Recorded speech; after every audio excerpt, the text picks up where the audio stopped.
भाजपा की बात कही तो सम्राट चौधरी जैसे लोगों का तो बोलने का कोई मतलब है नहीं। अभी तो कल तक जब ये सरकार में थे नीतीश कुमार के साथ, तभी 1 साल पहले तक सरकार चला रहे थे, तब तो खुद ही शराबबंदी लागू करने के पक्ष में थे। अगर आज विरोध कर रहे हैं या पक्ष में कर रहे हैं, उनके बोलने का मतलब क्या है? तेजस्वी यादव 1 साल पहले तक उनको शराब माफिया दिख रहा था और आज उनको शराबबंदी में फायदा दिख रहा है। जीतन राम मांझी के लड़के अभी मंत्री थे, तब उनको शराबबंदी नहीं दिख रहा था। जब अब सरकार आएगा तब बदलेंगे। उनका लड़का था ना अभी मंत्री, अभी कल मंत्री बनेगा तो शराबबंदी से उनको फायदा दिखने लगेगा। नीतीश कुमार कोई फैक्टर ही नहीं है। आप लोग बिहार में चूंकि पत्रकारिता करते हैं तो आपको लगता है कि दुनिया नीतीश कुमार के इर्द गिर्द घूमती है। भाई, नीतीश कुमार राष्ट्रीय राजनीति में कोई महत्व का नेता नहीं है। 24 के नजरिए से इतना कह सकता हूं कि एक दल जो सबसे बड़ी हार जिसको होगी वो है जदयू, उसको 5 सीट नहीं आएगा।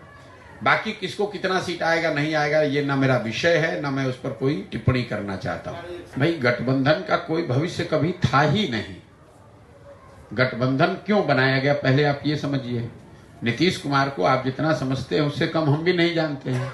गठबंधन बनाने से पहले नीतीश कुमार सबसे पहले हमसे मिलने दिल्ली आए, हमको 4 घंटा समझाया कि गठबंधन हम क्यों वापस बनाना चाहते हैं। नीतीश कुमार महागठबंधन उन्होंने सिर्फ इसलिए बना, उनको कोई लालू यादव तेजस्वी यादव से प्रेम नहीं है, उनको कोई भाजपा के नीति से दिक्कत नहीं है।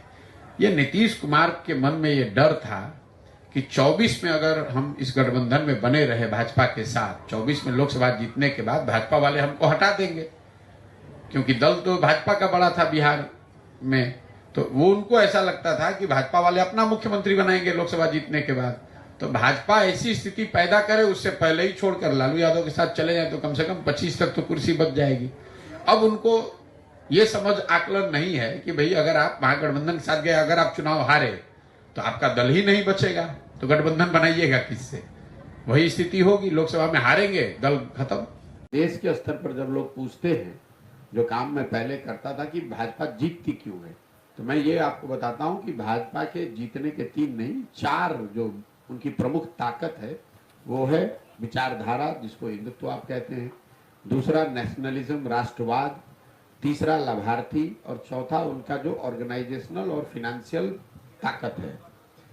मैंने ये बताया कि अगर आपको भाजपा को हराना है तो किसी को भी, किसी दल को या किसी कोalition को, गठबंधन को, किसी नेता को, तो कम से कम इन 4 जो उनकी मजबूत किले के द्वार हैं इसमें 3 को आपको तोड़ना पड़ेगा।